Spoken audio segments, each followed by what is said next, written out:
implica un esfuerzo y un ejercicio profundo para revisar no solo qué se va a hacer, ¿no? O qué parece que va a pasar, sino realmente qué sucede. ¿Y por qué lo digo? Porque aparentemente, es decir, hay un cambio retórico, eso es un hecho, ¿no? Hay un cambio de narrativa del gobierno de Enrique Peña Nieto, ¿no? Que por un lado quiere cambiar la estrategia y también está decidido, ha dicho, a lograr una disminución en la violencia, ¿no? Es decir, en el número de muertos, ¿no? Ahora, ¿cómo lo hará? Eso es algo que no se sabe y que tiene muy inquieta la Casa Blanca.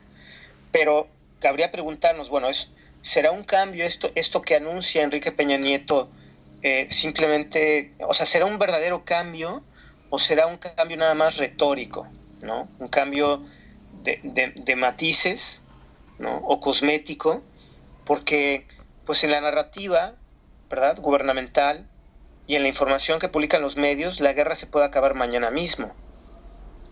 Pero si estos acuerdos en secrecía y estas operaciones conjuntas con Estados Unidos continúan por debajo de la mesa, y por otro lado, si la violencia no cede como no ha ocurrido hasta ahora, entonces quiere decir que algo no está funcionando y que es necesario volver a revisar la estrategia completa y las decisiones y políticas públicas aplicadas por ambos gobiernos. Y ahí no hay mucho margen de operación, Adriano. Es decir, por un lado tienes como soluciones viables. En primer lugar, la que no ha querido ver Estados Unidos desde hace 50 años, cuando Nixon declaró esta guerra al narcotráfico, que es tratar al narcotráfico no como un problema de fuerza, no como un asunto que se resuelva con medidas coercitivas y militares y policíacas, sino como un tema, como un problema de salud, ¿no? Y entonces tomar una serie de medidas para, por un lado, regular y administrar la venta, ¿no?, de drogas, empezar a liberarla poco a poco para que disminuya el costo de la droga y en ese sentido, bueno, pues inevitablemente le pegas al corazón de los cárteles. Esa es una solución.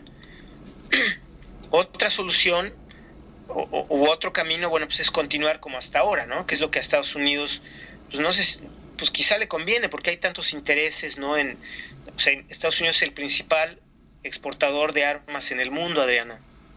Y en estos 6 años, México se convirtió en el primer importador de armas de Estados Unidos. Sí. Entonces tienes el lado del negocio.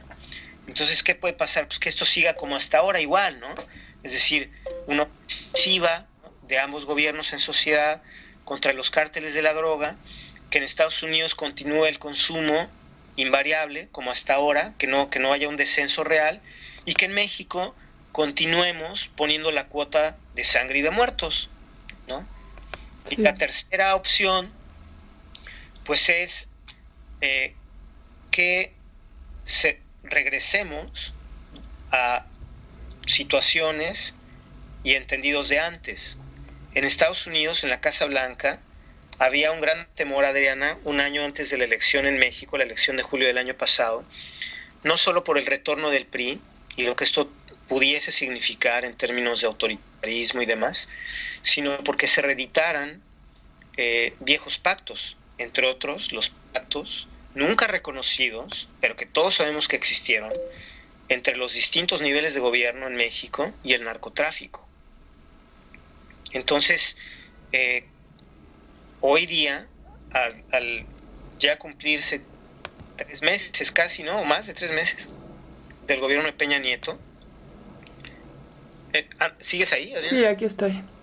Entonces, al cumplirse 3 meses del gobierno de Peña Nieto, en Estados Unidos no queda claro cuál será la estrategia para enfrentar al narcotráfico, por un lado, y le preocupa muchísimo que haya un retroceso en términos de todos estos acuerdos y memorándums y operaciones conjuntas inéditas en la historia de ambos gobiernos que permitió el gobierno de Calderón.